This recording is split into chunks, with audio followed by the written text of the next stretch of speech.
This conference will now be recorded.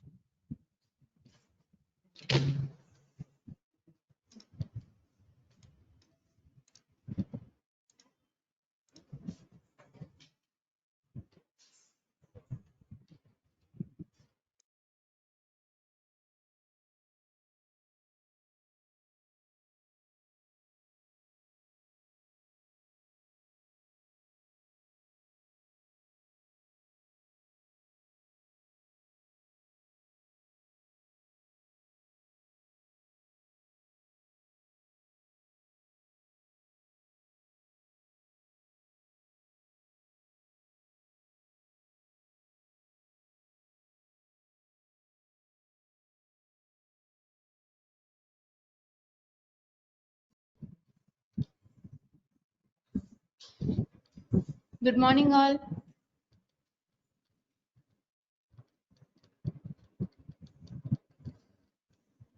Am I audible?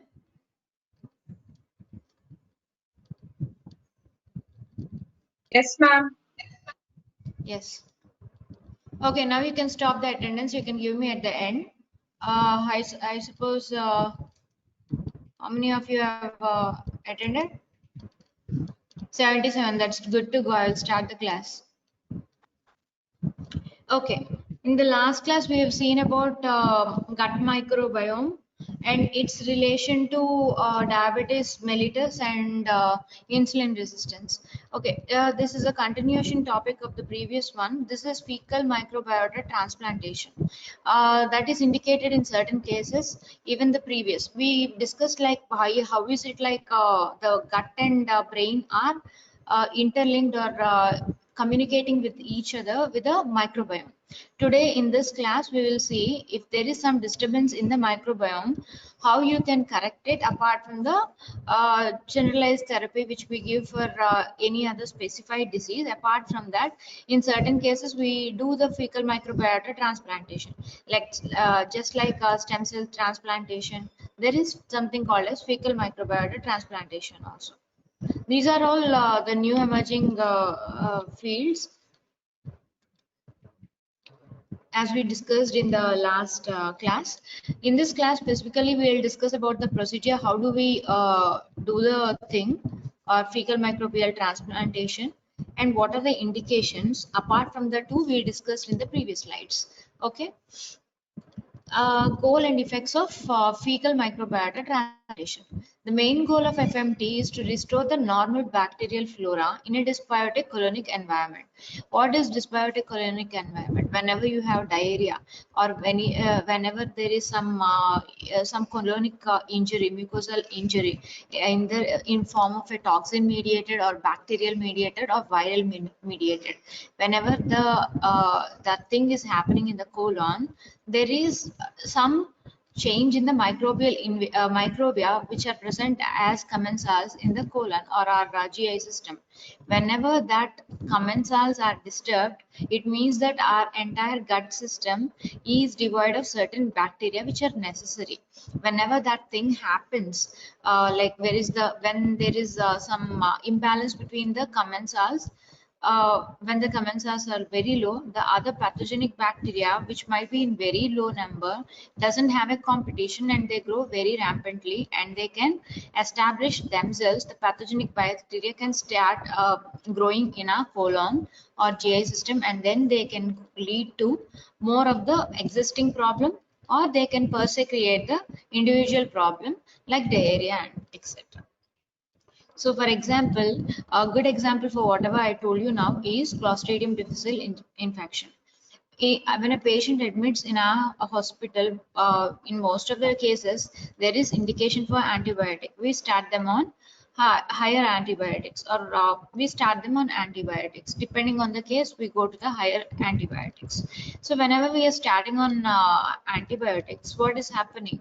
The antibiotics are killing the microbes present in the body, either bacteria, whatever the bacteria. Whenever they are killing, they are also killing the commensals present in our GI system. So the commensals are destroyed. Whenever the commensal is destroyed, there naturally in our body there is most of the microbes present. They are just in less in number. That's the reason we are not manifesting a disease. But when we take an antibiotic and kill the commensal, what happens is the pathogenic bacteria outnumber. They increase in their number and they cause infection. The best example is Clostridium difficile after taking the antibiotic course. Okay. Clostridium difficile infection is caused by, which is the most common antibiotic causing Clostridium difficile infection? That can be your entrance question. Any answers? If you remember from pharma.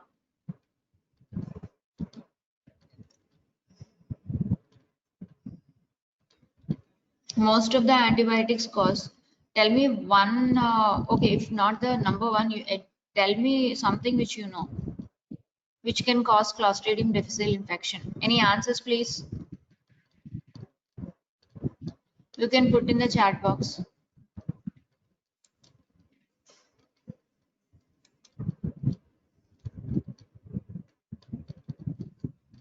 Aminoglycosides. Any other refined answer? Everything can cause, but most of the antibiotics can cause, but it's not aminoglycosides. But the most common antibiotic is, which is the common antibiotic which we are using in our practice?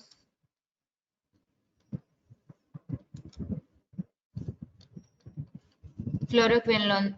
Oh yeah, very good answer. Apart from that,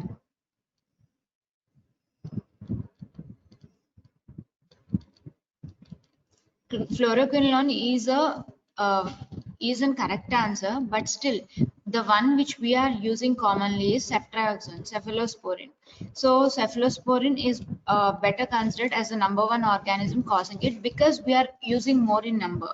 But if at all we are using fluoroquinolone salt to that extent, that can also cause. So mostly cephalosporin, ceftriaxone especially, and fluoroquinolones, these two are the ones which causes. These two are the ones which causes Clostridium difficile infection. What is the treatment for Clostridium difficile infection? Any answers?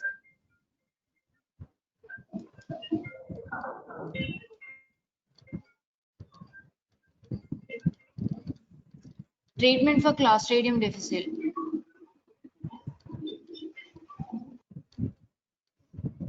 Again, present, no present now. At the end of the class, you give me the attendance.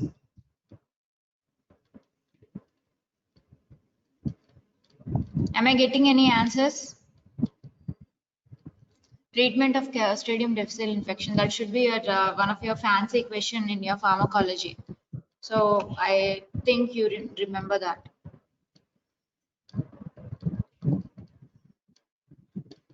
Okay. You just put in the, whenever you remember, just keep it in the chat box. I'm going ahead. Gene sequencing studies of stool samples have shown increase in the quality of quantity of vermiculites and bacteroids. These two are the commensals. So they increase in this quantity and decrease in Proteobacter and Acinetobacter following FMT, suggesting rapid donor engraftment.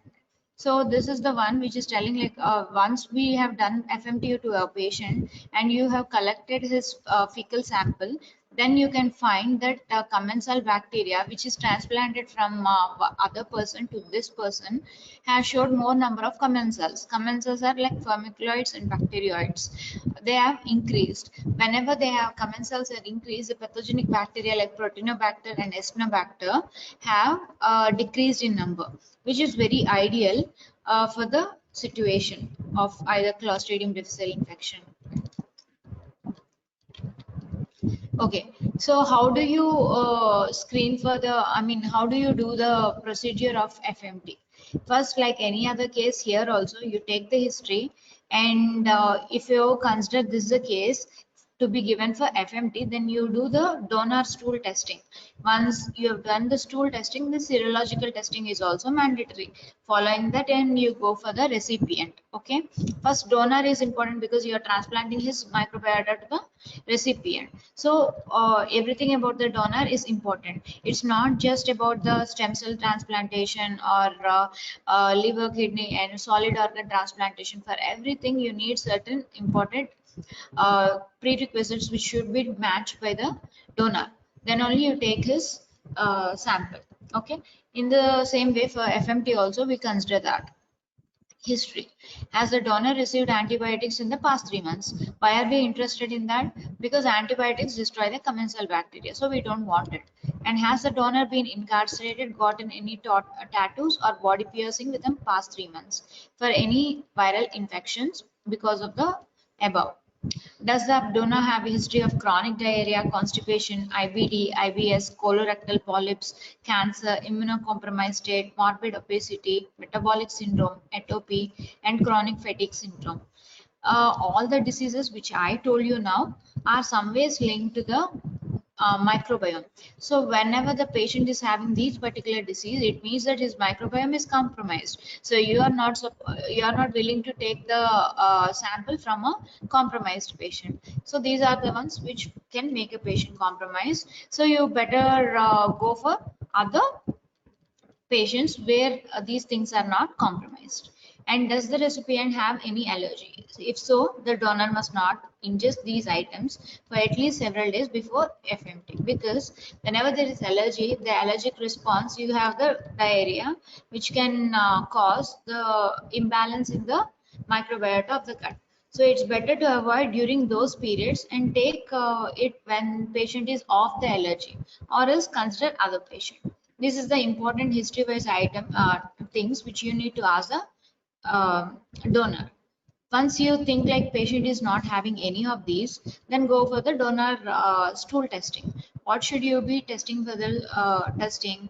You need to do Clostridium difficile infection toxin, stool culture, stool ova and parasites, Giardia stool antigen, Helicobacter pylori stool antigen, Cryptosporidium, Isospora, rotavirus.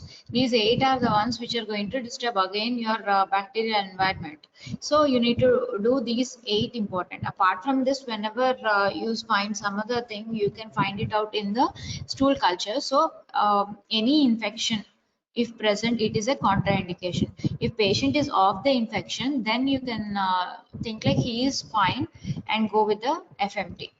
Then donors serological testing. You should test for hepatitis A, IgM, HBs AG, antibodies to HBs surface antigen. Okay, hepatitis C antibody, HIV 1 and 2, syphilis, all of these. And regulation and patient consent. All patients should provide consent for FMT with the benefits and risk process, follow-up which are clearly explained to the patient. Some risks will be specific to the mentioned method of the delivery. For example, when colonoscopy is done as a procedure to introduce FMT to the patient, the risk of reaction to anesthetic agent, discomfort during the procedure, GI bleeding, perforation, all can occur. With regard to FMT, there is risk of transmission of an infectious agent or disease or condition for which the donor was not pre-screened. Okay, so these are all something which you need to explain the patient. Just like for any other transplantation, you explain the patient about the pros and cons and about the methods. Here also, see in the next slide, I will discuss about how many ways of FMT can be given. If at all it is colonoscopic method of giving to the patient, then these are the risks. That is what you should educate the patient, so that he will think if he wants to go for colonoscopy or any other method of FMT. Okay, that is for the patient consent. like you have to take the patient consent. And then coming to the screening of recipient, there are no guidelines on screening requirements for FMT recipients. Per se, it's not a recipient. It's not. It's minimal things you have. You doesn't have. You don't have some major issues where you can say this patient is not acceptable to take a FMT, because once the donor is free of any disease, he can have a harbor in normal commensal bacteria. When you're giving the commensal bacteria, it's not a major thing where you are, when this patient is the recipient is not, I mean, devoid of certain bacteria, you can just transplant it. That is not going to provide an immune response. But the baseline recipient testing for viral hepatitis, HIV, syphilis, etc. should be done, because if the patient is diagnosed with one of the disease, post FMT, further assessment can be performed to determine if the stool sample may have played a role.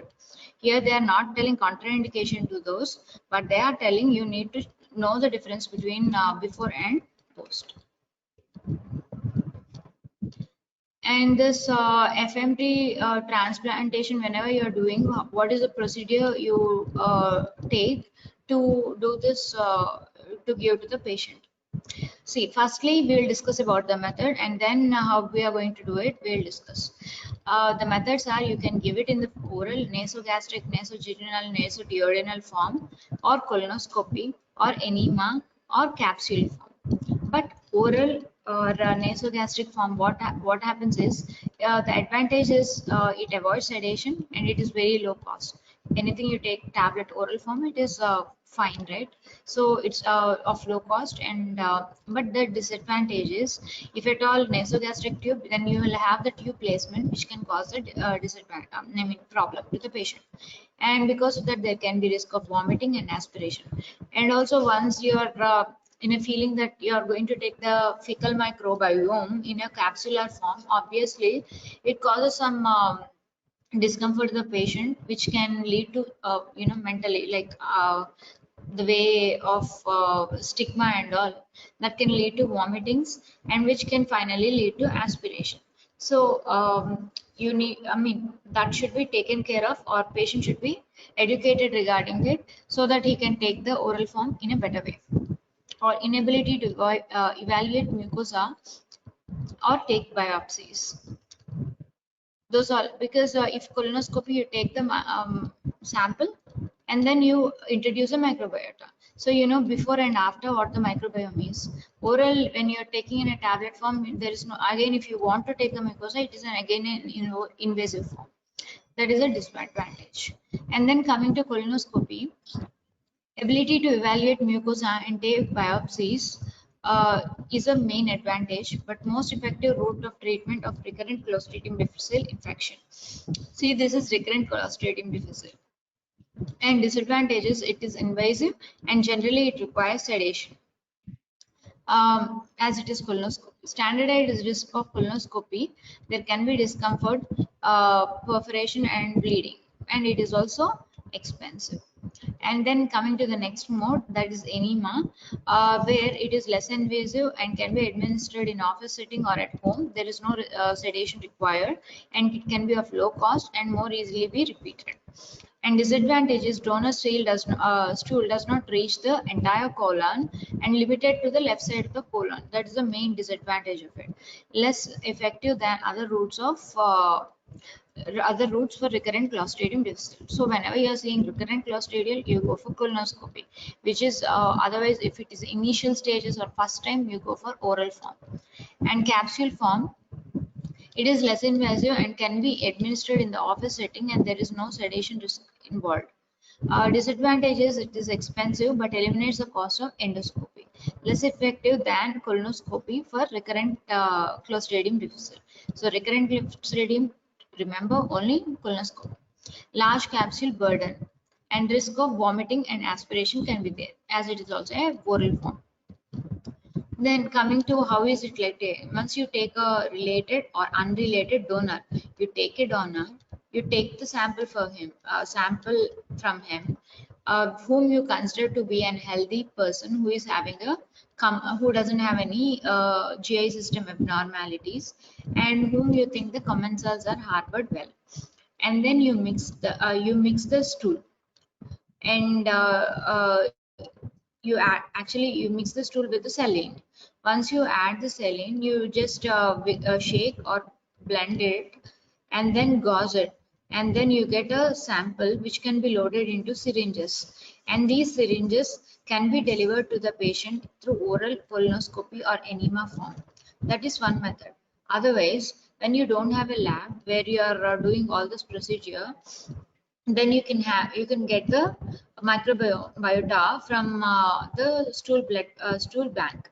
Stool bank also has these syringes loaded with the fecal microbiome, and they are in the frost form.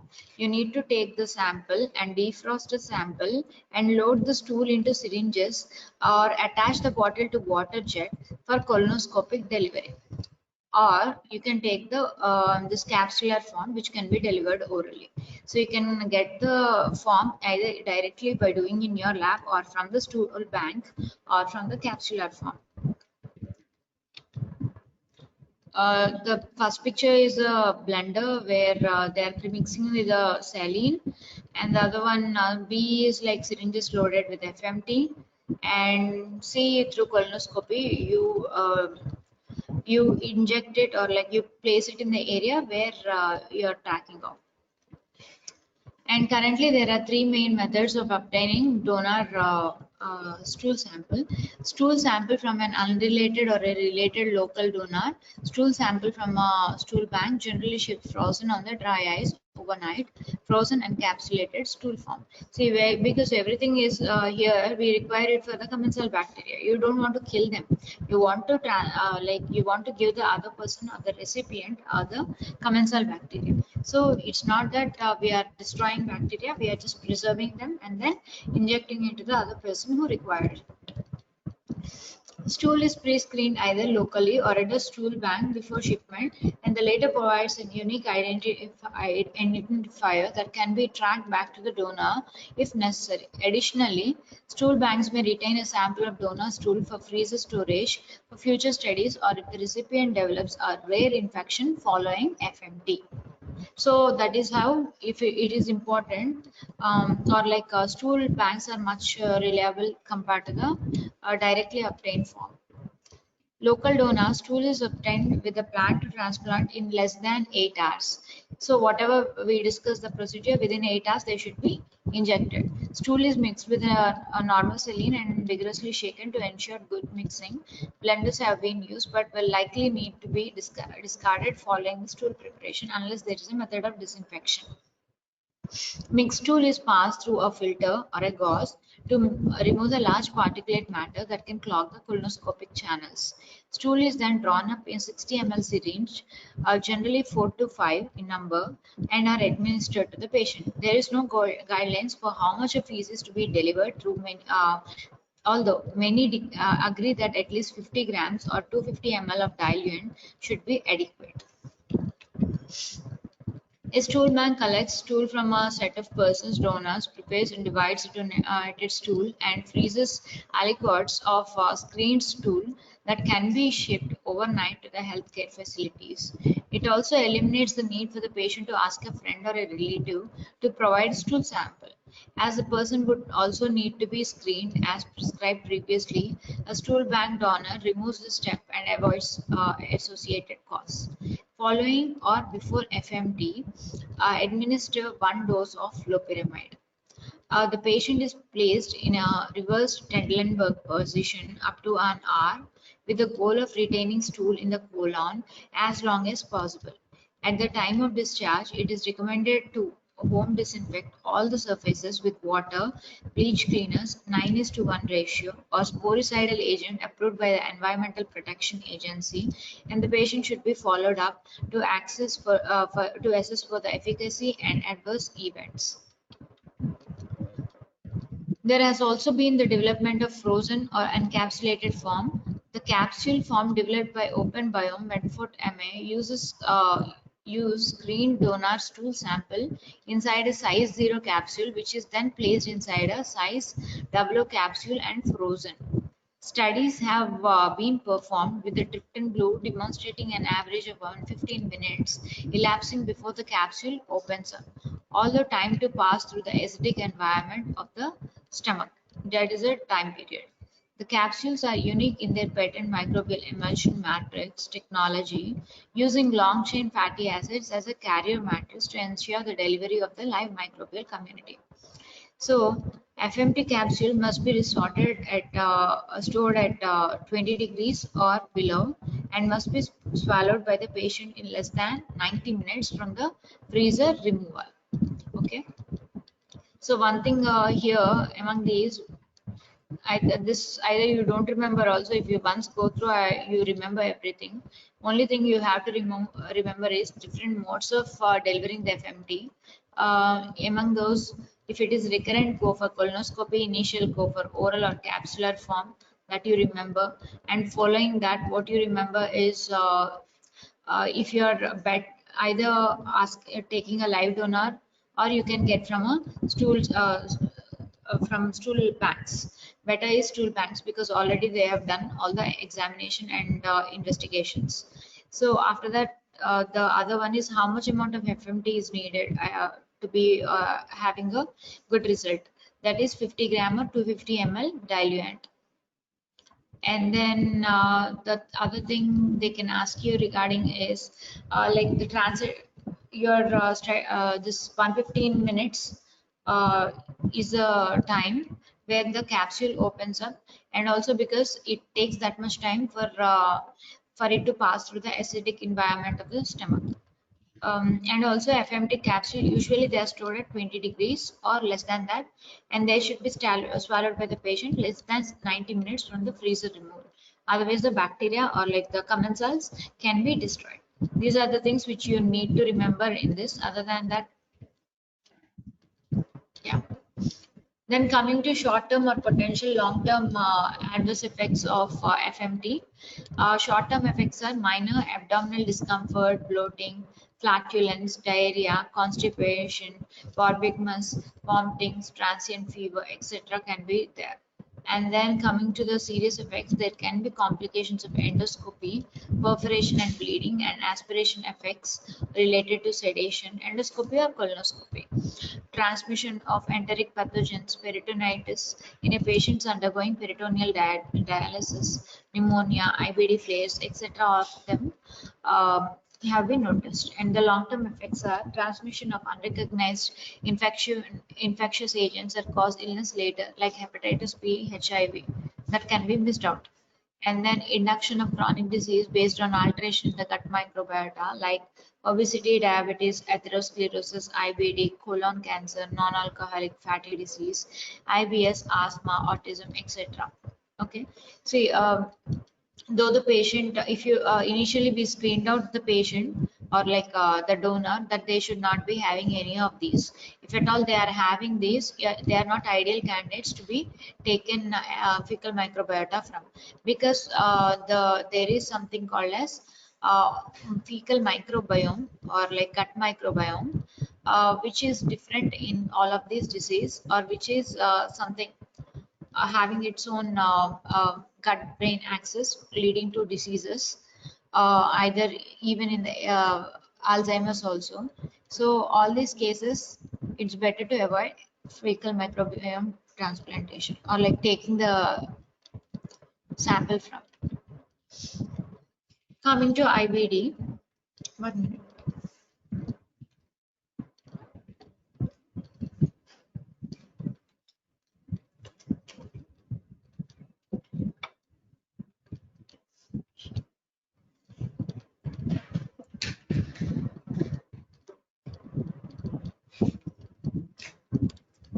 Coming to IBD,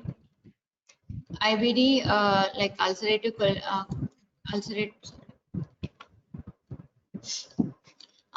colitis and Crohn's disease is characterized by chronic inflammation of the GIT and has a cyclic nature of disease progression and remission.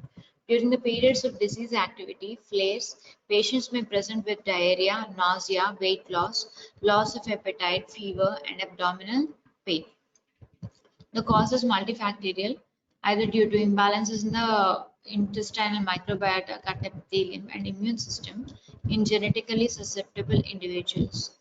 IBD is hypothesized to occur due to continuous inappropriate antigenic stimulation of the gut mucosa associated lymphatic tissue by commensal microbes. Dysbiosis of the gut has recently been considered as a possible pathological contributor to IBD development. The idea is supported by observation that antibiotics such as amoxicillin, clavulanic acid, and rifaximin can reduce intestinal inflammation and induce remission in some patients. Metagenomic and metabolomics studies have characterized that IBD microbiota have found an overall reduction or reduced bacterial diversity, a specifically reduced number of bacteroids phylum and the Lancospirae group with the Firmicutes phylum, and increase in the Proteobacter and Acinetobacter. There are some like imbalance between the commensals and the pathogenic bacteria. Biopsy specimens from patients with Clostridium difficile were found to have reduced population of Clostridium cluster host species like Faecalibacterium racemiti, and which is associated with anti-inflammatory properties in patients with Crohn's disease, and increased levels of bacterium are associated with maintenance of clinical remission in ulcerative colitis. Overall, the IBD microbiome was found to be inflammation promoting, with indications of increased oxidative stress, increased type 2 toxin secretion, and increased virulence related bacterial genes. So that is how this can make you understand like IBD is also because something either might not be because of, but something has some contribution of microbiome. Most of the diseases have some ways either directly or indirectly related to the gut microbiome. Recently, it has shown that the transplantation of fecal ecosystem from patients with ulcerative colitis to germ-free mice increased sensitivity to dextran sodium sulfate induced colitis, thus supporting the use of microbiota modification for treatment of ulcerative colitis. The evidence that links gut microbial dysbiosis with that of IBS has led to exploration of FMT as a therapy for the disease. Subgroup analysis showed that the clinical remission rate in ulcerative colitis patient was 22%, whereas a younger age patient 7 to 20 years of age had a rate of 64.1, and a patient with CD had a rate of 65. It appears that the FMT may be more effective for Crohn's disease and in younger patients than for ulcerative colitis infection. Okay. However, it is difficult to draw definitive conclusion due to the smaller sample size, short follow-up times, and heterogeneous studies. So this makes me to ask you a question. So why is it? Can you think like why Crohn's disease and ulcerative colitis have a difference? Of course, this is not a thing which is confirmed that ulcerative has a relatively lesser prognosis than that of Crohn's disease, but it can be Crohn's, which is showing more improvement compared to that of ulcerative colitis. Young patient, you know why? Because their gut microbiome is more healthy, and also that of Crohn's, because Crohn's is the one which is involved in the more bigger part of the GI system. From it can involve right from the mouth to the terminal GI system. So, and it usually involves the smaller intestine or ileal area, whereas ulcerative colitis is more with the large intestine. So the more relative bacterial growth is present in these areas, and it can be one of the reasons why Crohn's disease is comparatively better in treating with FMT than that of ulcerative colitis. These differing results may be due to differences in the routes of administration, stool donors, dosing schedules, and concomitant therapies. In the trial by Mardin and colleagues, the patients that have benefited most from FMT are those with a recent history of disease onset. This may indicate that FMT may be useful only in certain subjects of patients with ulcerative colitis. Although there is no serious adverse effects or events noted during the short-term follow-up of IBD patients treated with FMT, some were reported to have developed fever, chills, bloating, flatulence, vomiting, diarrhea, and abdominal tenderness. Also, there has been some reports of patients' conditions worsening after FMT. Therefore, FMT should be used with caution until more high-quality, adequate-powered trials assessing its efficacy in IBD are completed. However, it is clear that FMT is not as effective in IBD as it is in Clostridium difficile, and this is probably due to the multifactorial pathophysiology of IBD. Yeah, see, if it is Clostridium difficile, it is only the bacterial invasion which causes disturb. So you supplement the bacteria, it is treated, right? So IBD is not something similar to the CDI. It has a complex pathological system, immunological, GI system. All these are involved. When it is involved, it has a broader spectrum and more things to deal with. So CDI has better chances of improvement. And then coming to the obesity metabolic syndrome, which we have discussed a lot about in the last class, we'll just have brush up a few more things. Metabolic syndrome is characterized by a constellation of signs such as central obesity, hypertension, dyslipidemia, hyperglycemia that increases one's risk of developing heart disease and diabetes mellitus. Recent studies indicate that gut microbiota may be involved in the pathophysiology of obesity. Metagenomic studies characterize that gut microbiome in lean and obese individuals and have reported marked differences between the two of them. There was lower prevalence of obesity among those with high gene counts, a measure of richness of the gut microbiota.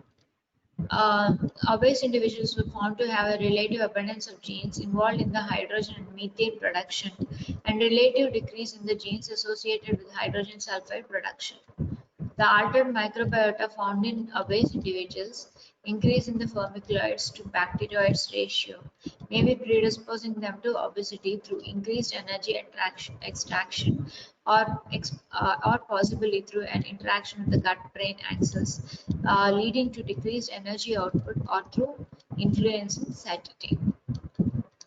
Fecal transplant from lean to obese with metabolic syndrome individuals resulted in improved insulin sensitivity, increased gut microbial diversity, and increased butyrate producing bacteria like Roseburnia intestinalis in the obese recipients.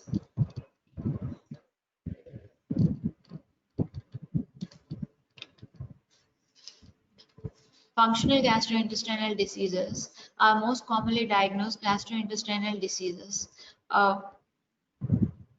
Most of the psychiatric patients are like the ones with the chronic mental instability.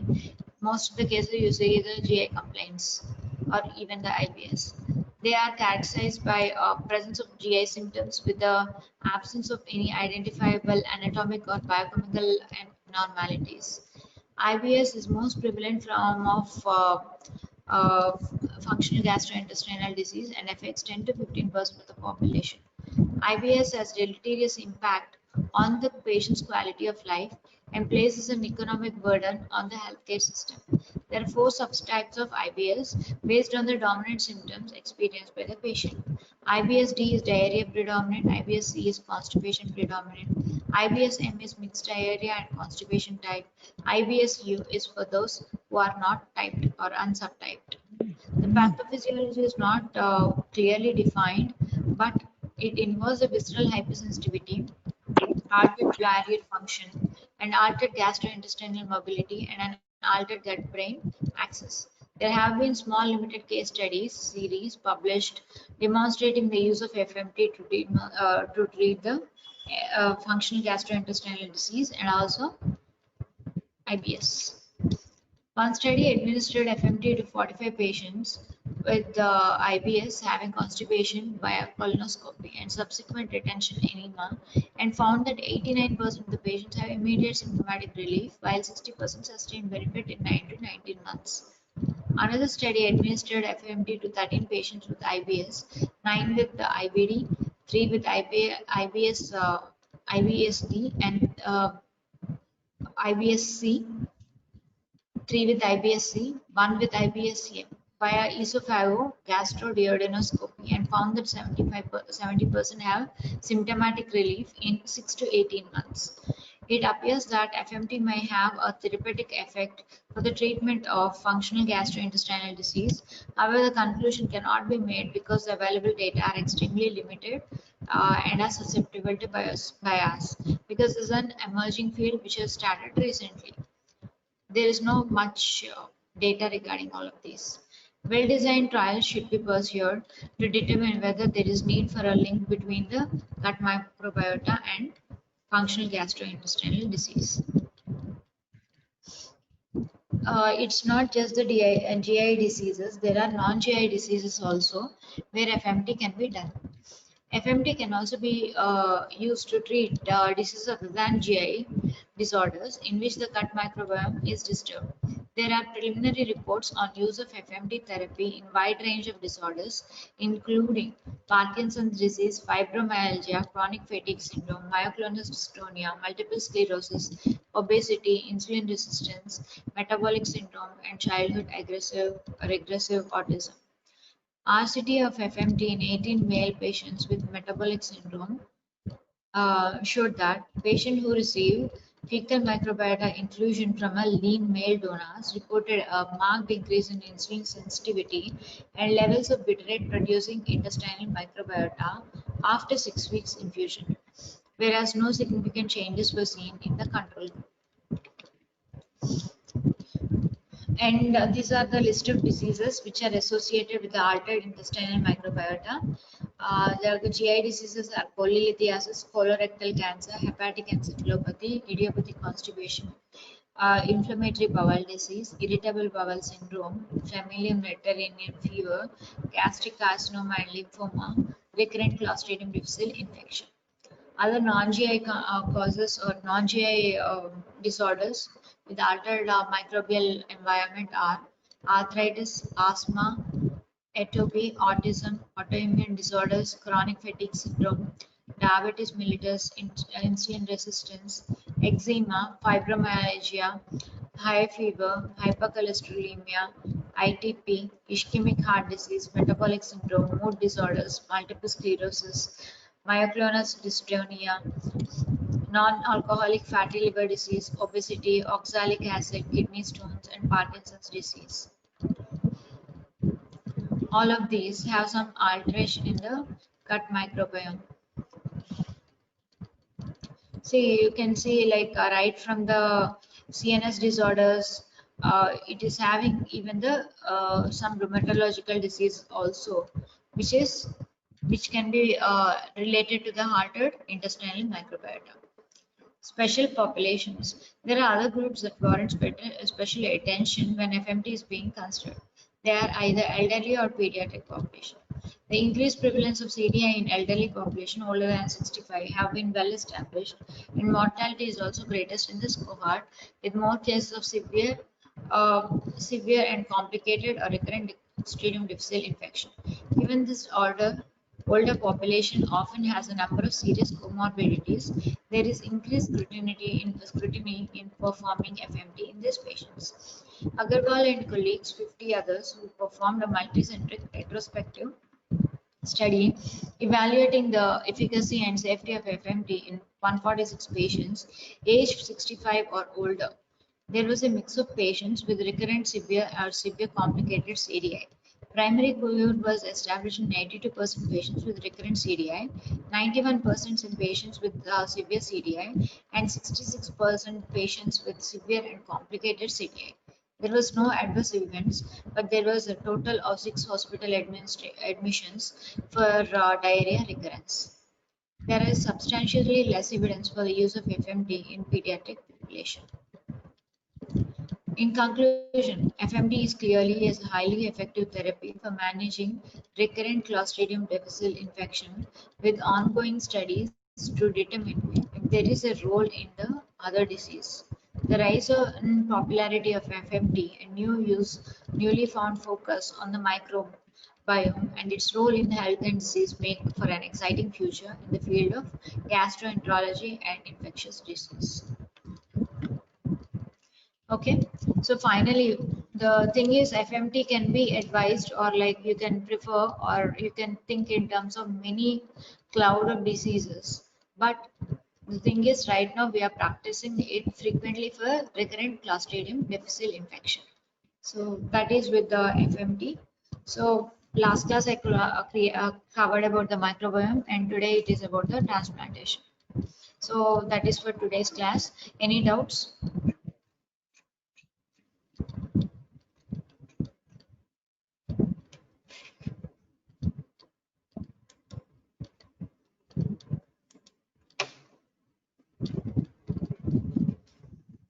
Any doubts?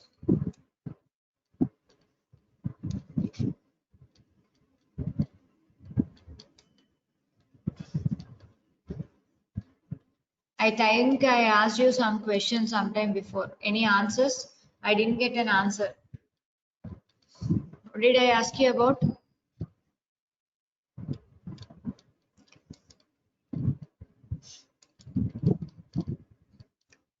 Treatment of Clostridium difficile. Any answers?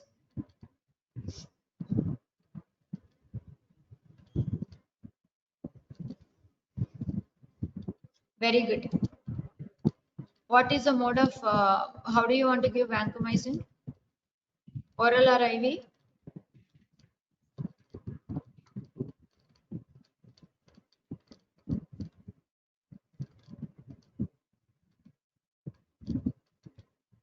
Very good. Answer is vancomycin. Which form or which mode you want to give? Oral. Very good. Thing is, why did I ask oral? Which form is? Your name, please. Hitash. Oh, sorry. Okay, very good. Whoever told me vancomycin, that is the answer.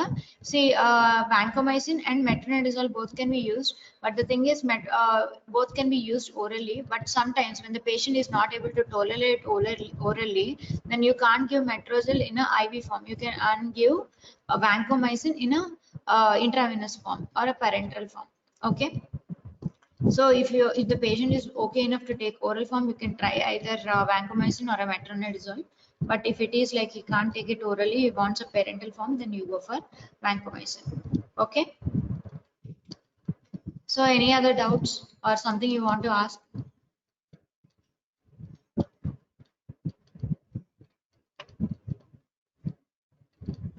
Put your attendance in the chat box. Anything doubt or anything, leave in the chat box.